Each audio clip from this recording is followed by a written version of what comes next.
Halo, selamat siang menjelang sore kawan-kawan. Ya, seperti biasa, untuk live charting Senin memang agak siang dikarenakan sambil menunggu open close candle 4 tentunya. Dan mohon maaf sebelumnya, ini Pak D agak nggak enak badan. Jadi mulai Jumat itu demam, tapi ini sudah agak mendingan tinggal batuk-batuk. Dan bersin-bersin. Ya, mungkin apa lagi pancaroba atau apa. Dan nanti malam katanya ada gerhana bulan total. Oke, lanjut dalam rangka kita progres apa itu membangun trading plan yang sehat menurut saya, yaitu menurut saya dalam program membangun trading plan yang sehat kita mulai tanggal 12 Agustus dan nanti genap 1 bulannya tanggal 12 September besok Jumat. Dan untuk sementara ini kita memasuki minggu minggu terakhir. Minggu terakhir dalam 1 bulan membangun trading plan yang sehat. Oke, sebelumnya kita review sebentar.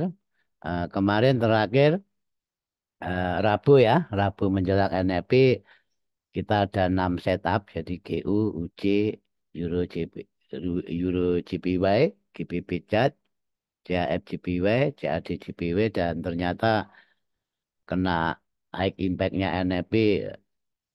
Tapi alhamdulillah kawan-kawan di sini tertera jelas kalau walaupun GU itu SL yaitu kita rugi 2R ya minus 2R dan UC kita BIP TP1 dan terus SL Euro Yen kita cancel karena harga sudah jauh meninggalkan zona. GBP Kanada kita SL seperti GU CFJPY tadi pagi kena gap TP3. Tadi pagi kena gap TP3 seperti yang Pak D share di channelnya Pak D. Dan yang terakhir CAD GPY-nya juga SL. Ini kalau kita hitung kawan-kawan ya, kita hitung ruginya 1, 2, 3, 4, 5, 6, 7. Kita rugi 7R sedangkan eh, perayaan positifnya berarti 3, 5, 3 tambah 2, 5, 6, 7. Berarti di sini saat kena high impact-nya eh, NFP kemarin, trading plan kita itu masih BIP kawan-kawan. Alhamdulillah itulah. Jadi di saat ada yang TP1 SL, ada yang SL, ada yang SL, tapi begitu ketutup TP1-nya, TP3-nya satu pair yaitu CFJPW kita masih BIP. Berarti tidak loss juga tidak profit. Dan di luar sana saya yakin banyak teman-teman kita yang panen dan juga banyak teman-teman kita yang menangis. Oke, lanjut. Ini intermezzo saja. Maaf nanti mungkin pada sering batuk-batuk, tapi nggak apa-apa. Oke, di sini kawan-kawan, di sini karena untuk minggu ini jelas ada PPI, ada CPI yang sangat luar biasa dan yang sangat-sangat dinanti pelaku market. Nanti saya sudah searching ya secara strength marketnya, jadi kekuatan pairnya seperti video Pak Di yang lama sekali cara-cara untuk mencarinya. Kita akan menemukan 7 kalau nggak salah ya, Euro USD, USD CHF, Euro NZD, Euro Kanada, GBP CAD, GBP AUD, dan terakhir Gold. Gold ini memang agak agak agak strong kawan-kawan, ya nggak agak sih, ya memang strong setelah ATH kemarin, tapi kita nanti mencoba mencari CA paling tidak kita memagari diri kita hanya akan melakukan B di sini, hanya hanya melakukan sell secara eh, rejeksi ataupun jelas kalau kita mau ambil sell jelas tidak ada sejarah di kirinya. Oke ya, seperti biasa rule kita tetap tanpa interferensi dan kita tetap pakai metode yang sangat konservatif jadi nggak agresif. Tadi saya ini sebagai contoh kawan-kawan ya, Ini tak tunjukkan dulu, ini tidak usah saya ulangi lagi. Di sini saya hanya ambil 1:2 dikala setup itu sesuai SOP. Tapi kalau setup itu sesuai SOP plus daya dukung lain, entah itu sentimen, entah itu fundamental, saya tak ambil 1:3. Tidak perlu saya jelaskan lagi, dan sini jelas kita pakai order limit. Itu tidak ada bahasa ngelek nih, itu ngelek nih harga masuk zona bla bla bla, enggak. Ya kalau saya langsung saya eh, pasang pending order di situ, baik buy limit atau sell limit, dan nanti sambil melihat gerakan market, satu hari hanya lihat chart 3 kali kawan-kawan, dan di situ mungkin bisa terjadinya sebuah cancel, bisa terjadinya sebuah. Kalau reposisi saya yakin nggak mungkin. Jadi mungkinnya itu hanya TP, SL, dan cancel. Oke ya, karena di sini kita jelas dalam rangka membangun trading plan, kalau kita terlalu banyak interferensi, itu namanya nggak membangun. Oke ya, itu dan lanjut.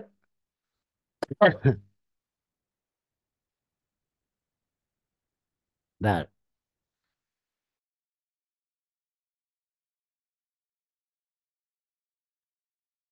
tuh kawan-kawan. Oke, saya jadi apakah Pak D selalu konservatif? Ya tidak. Saya mempunyai akun yang sangat agresif. Contoh akun agresif itu ini. Saya tadi pagi setelah saya melihat apa itu adanya gap up untuk JPY-nya, saya ambil entry ini ya, ambil entry-nya 1:2, dan ini hampir hampir hampir ke 1:1. Ini salah satu metode yang agresif kawan-kawan, tapi di akun lain, jadi tidak tidak ada di dalam jurnal yang akun eh, membangun trading plan ini, enggak, ini beda.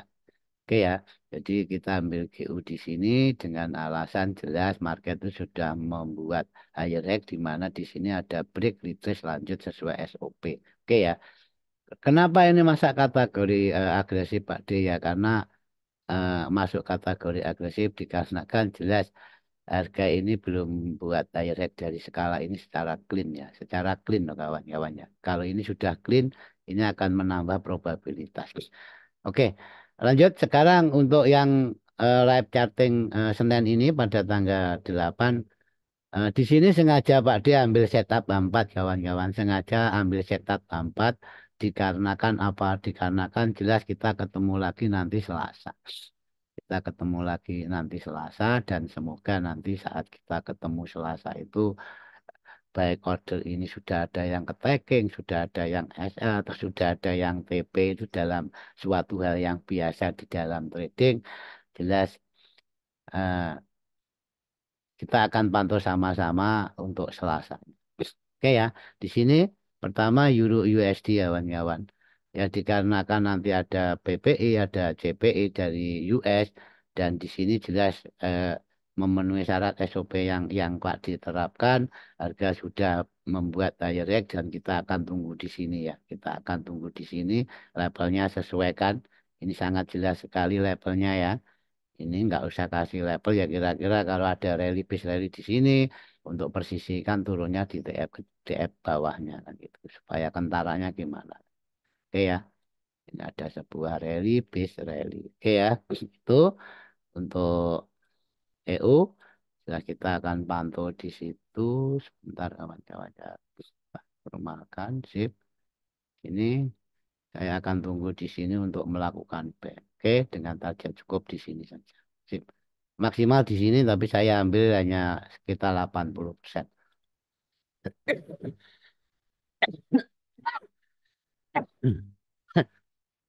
80% dari ruang yang diberikan antara price action zone ini, antara supply dan demand. Itulah kira-kira.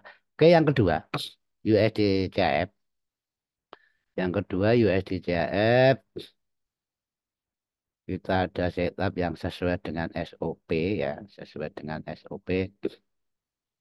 Ini jelas di sini, dan harga sudah sampai di demand ini kawan-kawan, dan menurut saya target jauhnya di bawah ini. Ini adalah support resisten weekly.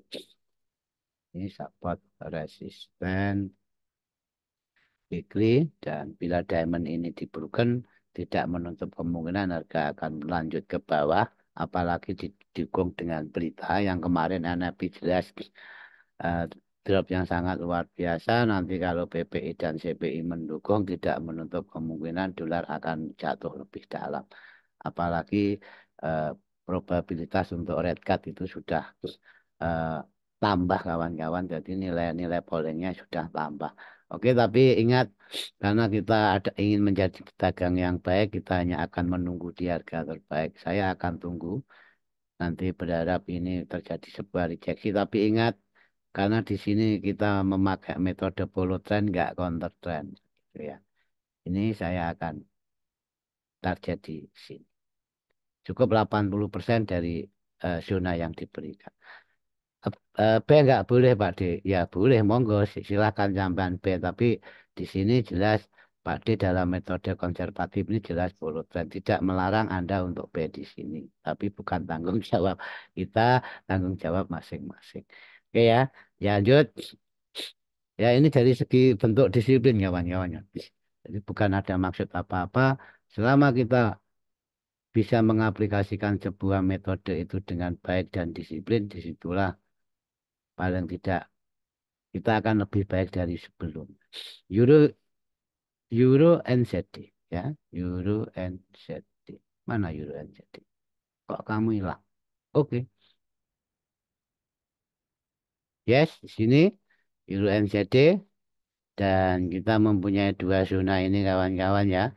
Kita mempunyai dua zona ini, dipakai yang mana Pak D? Ya kalau kalau saya pribadi saya akan pakai dua-duanya, dikarenakan apa, jelas ini plus buffer pun SL-nya masih di dalam ini. Maksudnya plus buffer tuh gini maksud saya.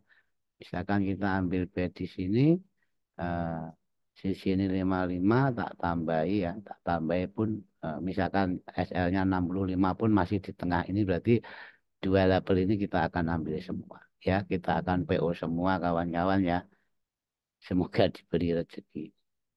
Nah, perkara risk nanti masing-masing, kalau saya jelas 0,5% dari pelek. Saya tetap enak tidur kawan-kawan. Walaupun SL. Apalagi kalau TP3 itu. Wah, nggak nyenyak lagi ya. Udah mimpi itu. Ini ya. Sip. Ini kita akan ambil semua untuk Euro NZD yang keempat, Euro Kanada. Euro Cat. Euro Kanada. Yes. Sip. Nah, di sini Euro Kanada, karena besok minggu ini ada interest rate dari ECB kawan-kawan, dari Bank Sentral apa itu, Bank Sentral Eropa itu ada pengumuman suku bunga ya. Ini nah, tipikal Pakde seperti ini. Di saat ada berita besar kita itu malah marking pair tersebut. Nggak usah ditakuti. Ya karena yang menggerakkan harga itu berita atau fundamental. Di saat fundamental potensi akan bergerak, ya kita malah berkontribusi di dalamnya dong, nggak usah dihindari. Oke ya. Tapi jelas dengan adanya resiko yang sudah dibatasi.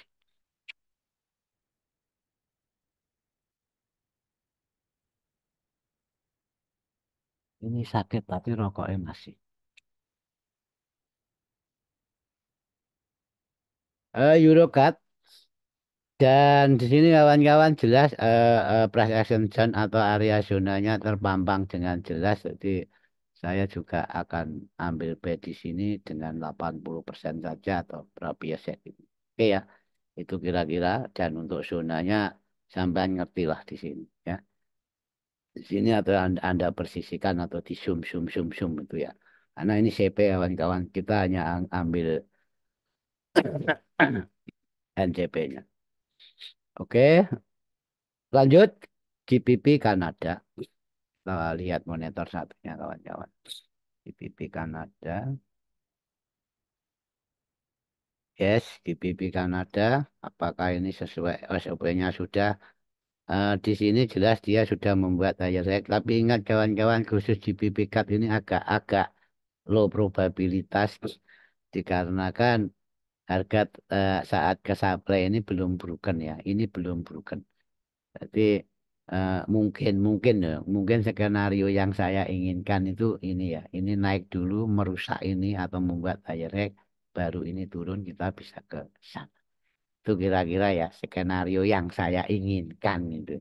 Nah, misalkan tidak pun kita tetap pantau ini sebagai area ranging konsolidasi atau bahasa saya itu area sideways atau normal price ya. Terus di sini berarti walaupun harga ini tidak merusak ini pun saya ambil tapi dengan TP cukup di sini ya. Cukup di sini. Oke, maksimal di supply tersebut. Itu bedanya itu. Kecuali kalau nanti naik dulu dan sudah merusak supply itu membuka pintu berarti targetnya jelas di sana. Di 188 150 itu ya. Harga tetap akan kejar sana dikarenakan ini jelas hasil sebuah reaksi dari rally base drop kirinya itu. Oke. Jadi ini merupakan hasil reaksi. Ya, seperti yang diajarkan di kelas, kalau hasil reaksi itu eh, enggak bijak kalau kita entry. Oke ya, nanti kita akan bicara konsep support resisten yang sebenarnya. Jadi, apa memang ada konsep resisten yang tidak sebenarnya Pak D? Ya ada, itu istilah Pak D aja supaya enak. Sekarang lanjut file ke-6 Audi NZD ya, Audi NZD.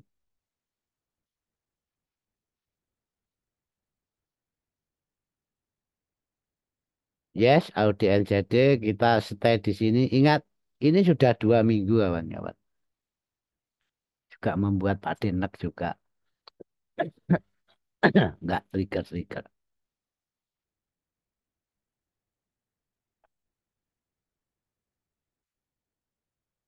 Hmm, dari segi SOP ini jelas. Sejak kemarin 2 minggu yang lalu itu jelas sudah. Dari segi break retrace lanjut ada break retrace lanjut, break retrace lanjut. Yang ini sudah memenuhi syarat, maka kita akan stay di sini ya. Kita akan stay di sini dan ini merupakan support resistance daily kawan-kawan. Kalau biru support resistance daily, kalau magenta itu support resistance weekly. Itu supaya apa? Supaya kita tuh nggak usah menamai. Oh kalau biru ini, kalau magenta itu. Oke, itu kawan-kawan ya. Sini ya. Kenapa kok nggak sampai sana Pak D ya? Ini mungkin hanya 1:3 kawan-kawan maksimal. Di sana udah lewat 1:3. Oke, sekarang untuk yang terakhir. Yang terakhir, saya yakin yang ditunggu-tunggu ini. Goal. Nah, ada apa dengan goal? Oke, goal. Nah, sekarang ini. Kiri tanpa sejarah. Kalau Anda ingin memaksakan sesuatu sel di kiri, kalau betul-betul Anda nggak paham konsep, selnya saya yakin selnya ngabur. Oke ya, atau spekulasi. Ya, bahasa sopannya spekulasi. Trader itu memang spekulan kawan-kawan, tapi minimal kita itu harus pahami dulu di mana level-level spekulasi tersebut. Oke ya, jadi bukan karena di kiri tidak ada sejarah, tidak ada rally base rally, ya, tidak ada rally base drop, tidak ada LS, tidak ada resisten. Kita mau apa? Oke ya, itu maka di sini akan saya identifikasi kawan-kawannya. Jelas kita ngomong idealnya dulu ya. Saya ngomong idealnya dulu. Saya hanya akan bet di diamond itu. Jadi yang atas itu di mena satu. Saya akan menunggu bet di situ ya. Saya akan menunggu bet di situ. Di mena satu itu. Maaf, panai keliru. Oke. Sini saya akan menunggu itu. Ini sudah panjang. Terus yang kedua saya akan nunggu di mena 4 di sini. Akan menunggu di mena 4. Muncul pertanyaan, "Kok masih jauh Pak Di, nanti nggak ketikir." Ingat, nggak ketikir nggak apa-apa, nggak ketikir nggak loss. Oke ya. daripada Anda memaksakan entry sell. Oke ya, itu. Tapi maaf kawan-kawan ya, untuk goal, khusus untuk goal. Jadi dikarenakan memang banyak peminat dan banyak sekali yang ingin sesuatu dan dapat sesuatu dari goal, saya akan mencoba. Saya akan mencoba memberikan level-level yang terdekat saja. Ini bukan level yang apa impossible diteken, kawan-kawan. Tidak ada bahasa impossible di dalam trading. Walaupun diteken pun SL pun juga ada kemungkinan ya, walaupun masih jauh. Tapi di sini kita akan memberikan sesuatu yang sesuai rule price action, price actionnya ya, secara price actionnya, secara basic teknikalnya. Oke, kita mulai dari daily dulu. Sip. Dari daily. Apa yang kita lihat dari daily ini, saya mempunyai level technical break di sini. Sip. Ini level technical break. Jelas ini nyata. Siapapun dapat melihat itu. Kita tandai body itu shadow kawan-kawan ya. Ini technical dari bull ini kita tandai. Sip. Lanjut kita turunkan TF ke H2. Ini ya. H2 kita sudah mempunyai technical breaknya di sini. Dan ini level. Paling tidak secara teknikal. Ini akan menjadi tahanan pertama. Lepas dia naik membuat direct. Ini akan menjadi tahanan pertama. Oke. Dan ini terbukti. Dan di sini memang level ini kuat kawan-kawan. Kenapa? Karena sudah terjadi sebuah press in ya. Jadi break, retrace lanjut. Ini kuat. Menurut versi Pak D, setelah adanya shadow mencoba masuk dan kedua masuk tapi kedalamannya masih di atas. Ini menandakan kalau zona zona ini zona support resisten atau zona technical break ya. Jangan salah, jangan salah tangkap. Zona kok gitu tandainya. Makanya tak jelaskan.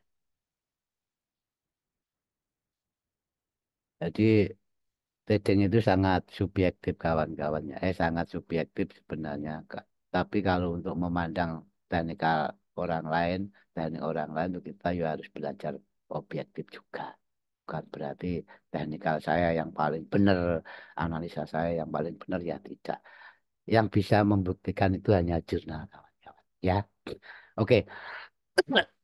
Di sini kawan-kawan ya, eh, mungkin ini tapi sangat tidak rekomendasi. Sangat tidak rekomendasi. Rekomendasi Pak D jelas yang di bawah itu.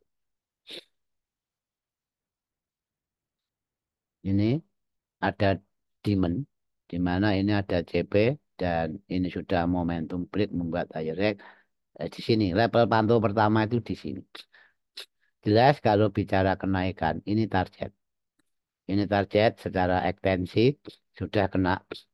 Kalau kita runtut dari bawah, ekstensi satu sudah kena, ekstensi sudah dua kena, tiga kena, empat kena, bahkan akan limanya itu. Berarti kalau secara momentum, level-level ekstensi itu kalau sudah di broken tidak menutup kemungkinan akan ke ekstensi atas. Oke?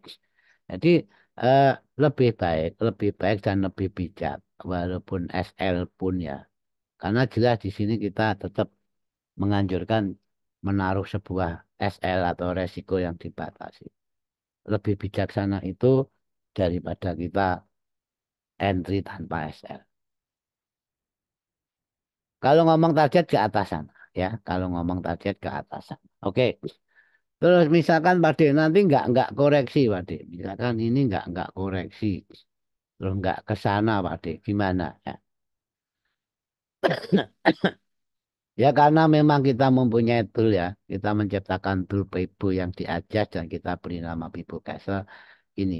Ini nanti saya akan memantau level itu ekstensi lanjutnya di 3664,448 atau 4450 dan di sini misalkan misalkan cara nariknya kalau untuk yang ekstensi standar apakah itu levelnya sama, oke tak tarikkan ya, tak tarikkan minimal minimal kalau akan menarik ekstensi itu gini. Ini sambil edukasi ya, maaf kawan-kawan ya kalau tidak berkenan ya. Ini ya.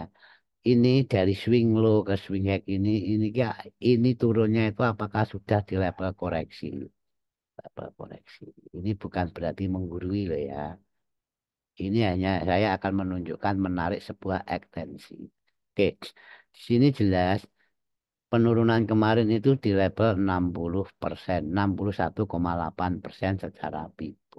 Oke ya, tuh kita pakai pendekatan itu. Nah, dengan demikian berarti ekstensinya itu sudah layak ditarik. Dan itu loh maksudnya Pak Di. Ini menurut saya benar salahnya ya nggak tahu. Oke ya. Ini kita tarik swing X sama swing low-nya. Terus kita tarik ke koreksinya tadi. Karena koreksinya sudah di level pipu juga.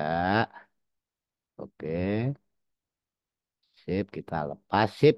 Nah, di sini berarti kita mempunyai level ekstensi secara sunnah. Ini. Level ekstensi secara sunnahnya itu. Ini tak persisihkan. Sip di sini. Oke, ini tak hapus.